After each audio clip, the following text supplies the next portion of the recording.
kami ngayon sa evacuation center po ninyo dito sa Barangay May Sulao. At ma'am, ilan po ang naka-evacuate sa ngayon? Sa ngayon, 21 families, 68 individuals. 21 families, may kabuuan na 68 individuals. Mula po kailan sila nag-evacuate dito? Nung July, nung bagyong Egay, marami sila. So yung iba naman nag-uwian na.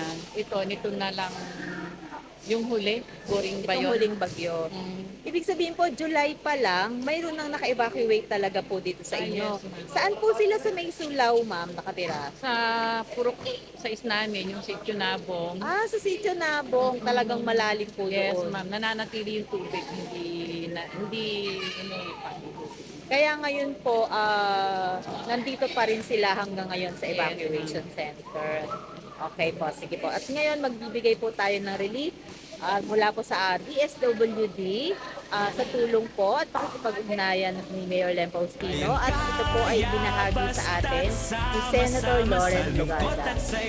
May makakapiling ka, alagaan natin ang isa't isa, kayang-kaya, basta't sama-sama.